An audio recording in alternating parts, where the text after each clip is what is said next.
Hoyan better cook, man. All right, so let's see what they actually did with her. Cause yeah, this has been a long time coming.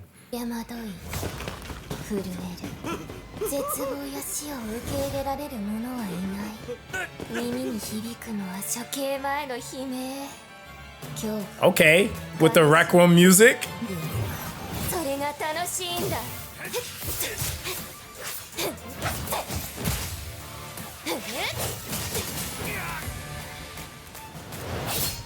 EOS がそっちに向かっている。油断はするなよ。安心して兄さん。真の絶望を教えてあげる。There the wings go. Oh, I never realized her wings separated like that. Oh, they selling her. Oh, that's Holden.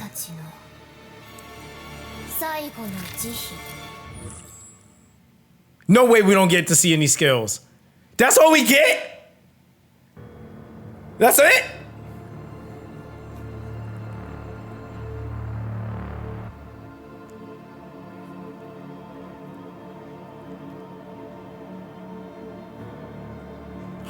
Oh, that's the... Oh! That was the LD lady! Oh, bro, nah, yo, that's the, yo. Okay, no, that's actually sick, bro. They think they slick. So that lady was shown, I think, oh my God, when was she shown? I think they showed her in one of I think it was one of the Hyper Talk videos. They did like a quick pan to her, but that's actually fire though, because that means that we're probably going to get a story segment around these characters. I would assume. I would think that we would get a story segment around these characters, because the only thing that's like, dang, like y'all hyped up Hoyan, but they gave us nothing for Holden, right?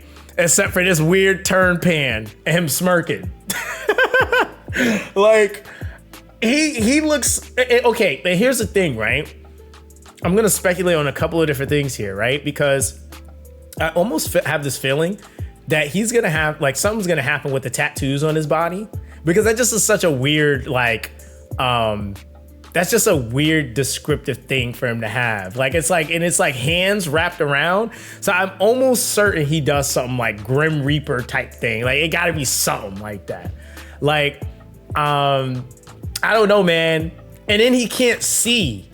So I'm just like, yo, what kind of unit is this dude about to be? Because Hoyan, if they kept her anything remotely like what she is, she's gonna be more than likely something either like mirroring Shadow Flame Hoyan, or they could have possibly kept her somewhat similar to what she was before, which was like the extinction type unit, single target nuke, damage amping, right? But with a character like him, I'm like, okay, there would be no reason for them to add 2 AoE units. So I almost feel, or 2 single target units. So I almost feel like he's going to be AoE. Like, I don't know what he's going to be, but I almost feel like he's going to be AoE. And I feel like between the two, and I'm just saying, I feel like he might actually be kind of crazy at Terramatan.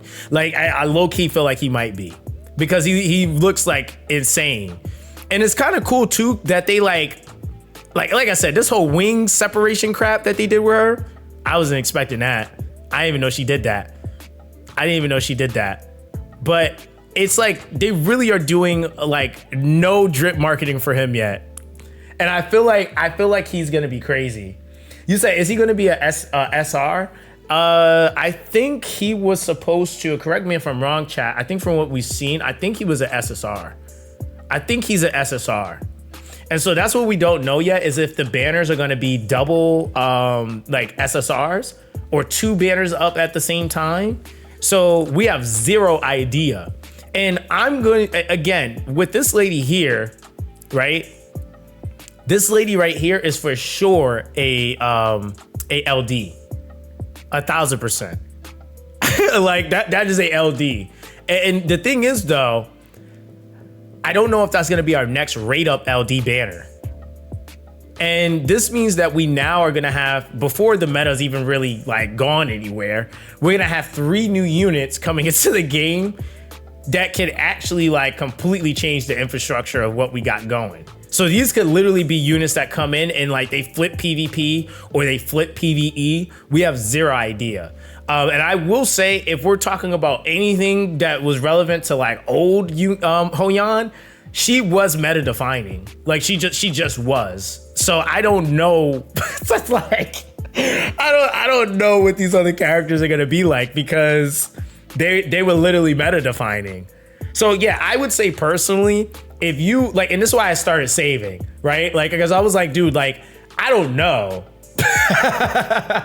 Like, y'all need to at least save, like, try to get as close to 160 pulls so you can have guaranteed a rotation per banner, right? Because that's the beauty in this game too, is that we can actually aim for, and that's what actually makes this even crazier. If you're one of those people that have been saving for a really long time, bro, and like say you haven't done a lot of pulls and you were like, oh, I'm just gonna save until stuff hits standard, bro, there's gonna be people pulling these units off a standard banner. It's 3 new units. They're gonna go as soon as these units come into the game, and I don't know if they're all gonna come at the same time, but people are gonna be able to just like snipe these off the standard banner, which is crazy. So then if you go limited, then you just kind of eat at that point. You said Yuli looks like a disordered character, but Tiamat looks hollow, so I guess that means nothing. Yeah, I don't think the like what they visually like color coordinated wise. I don't think it has like it affects really anything, because even like some of the characters that were one attribute, they changed them. I think they just did it because of like certain pairings in the counter system. So definitely, I think Messiah was the beta favorite, which is why we got Messiah's banner first. But she's definitely she's a waifu seller. Like 1000%. Okay, like Messiah was the fan favorite, but she's a waifu seller 1000%. Hoyan too, because they knew what they were doing. They said, we're gonna put the feet out there. That's it. But yeah, guys, so yeah, I would say, yeah, definitely make sure you start saving, man, if you have it, because that's gonna be absolutely huge. Okay, guys, so we're also going to be including here the update patch notes. Now, with the update patch notes for Etheria Restart, we basically are going to be having new content coming into the game. Obviously, we were able to see the PV for the new Animuses. So it says this update will introduce 2 new Animuses joining the Anima Limited Summon and the Permanent Summon. Now, the first one is Benmoku Blade Holden, which is a reason attribute. It goes to say that Holden is an extremely mysterious Animus. Despite his frail appearance that might seem weak at first glance, he radiates an aura that keeps strangers at bay. His true identity is the 6th ranked executioner of the RCS. What requires careful attention is that this person's whereabouts are extremely secretive. He never shows his true face to others, and even when he voluntarily introduces himself, is usually just another elaborate trap. Now his position, okay, what it says he is a defense focused, okay, balanced character who weakens enemies through powerful counterattacks and AoE dispel effects. Dude, you know what's crazy, guys? I low-key called it. I literally said I feel like he's gonna be something for possibly Terramatan. If his kit like is anything like what I think it might be, he might be good at Terramatan and probably some PvP setups, but we'll see. Now it says he combines survival disruption and constant damage output capabilities, excelling in high pressure combat situations. So we'll have to see what he's actually doing. We still are waiting for the kit itself, but this character looks sick. I'm not gonna lie, like he looks really sick. So yeah, make sure you save it. Now it says the up hidden hunting Hoyan, the hollow. This is like her brother Holden, so I didn't know they were siblings, but there we go. Hoyan serves as the 6th executioner of the RCS. That's actually pretty fire. With Holden's commands being her sole basis for action, according to reliable intelligence, Hoyan once gave most of her anima to Holden, therefore losing a majority of her self-consciousness. Now, it looks like with Hoyan is a comeback burst character with desperate counter attack abilities. Through high damage ultimate triggers when near death. Oh, that sounds like she's like the same. And anti-revival effects. She specifically counters revival systems and burst compositions. I'm just saying, y'all. Dude, they literally, I don't know, man. We have to see what those numbers are looking like, because you guys see what I showed you, right? So yeah, she looks sick, of course. I think like this is a great pairing. They look really, really cool. I just wonder how well they synergize together. Probably not, maybe. But there's also the possibility they could. But then they have the new limited time summon up. So it's the event for the Animus summon, the Unseen Lady, during this period, which will be from the 14th for that. And also the Abyss Hunter will be able to actually pull for them. So this will be from the 14th to the 26th. And then from there, you basically can pull them within 80 pulls on their limited banners respectively and get them, right? So that is also going to be paired up with a new Animus archive and new Animus outfits, which, if I remember correctly, these were purchasable. So you'll be able to actually buy these from the Animus shop. So there's that. Now we also have new gameplay that's going to be coming. So the Union or the United Front, this is going to have a start time after the maintenance on the 13th. The event entrance will be open. Hyperlinkers can view the relevant gameplay rules. On June 16th, the first round of events will be launched server-wide. Subsequent rounds will cycle on a weekly basis.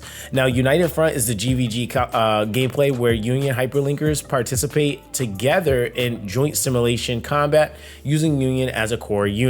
Now it says hyperlinkers can freely deploy troops, defend their own bases, break through enemy fortresses, and plunder massive resources, and experience the thrill of large-scale multiplayer battles. So that's basically what they're bringing to the table there. I did go through some of the bug fixes. What they basically have here, and what for what it's worth, it looks like there's like just things that they just needed to kind of fix that weren't working for like the Cubic game, Fearless Arena. I don't see anything other than like little bug fixes for like little QOL things. There's nothing like out of the norm. I guess they fixed the abnormal enemy buff for Doki Doki stages in the threshold. So that definitely is something that's notable. So we'll have to see what that is when we get in the game.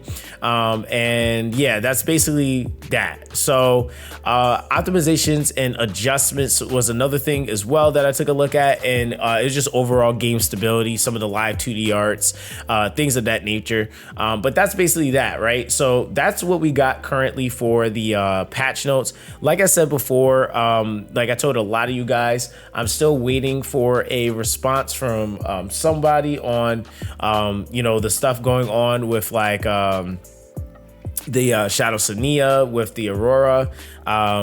You know, like for me personally, it's one of those things where we just have to kind of wait and see what they say. But yeah, nonetheless, that's basically what we got going on, dude. You know, the 2x event, we'll probably see that at some point, even though it's not happening today. Nothing ever officially said it was coming. So yeah, we'll be seeing that when we see it. All right. So that's that, guys. Hope you guys stay blessed out there. Everybody, appreciate you for tuning in, and I'll catch you guys in the next one.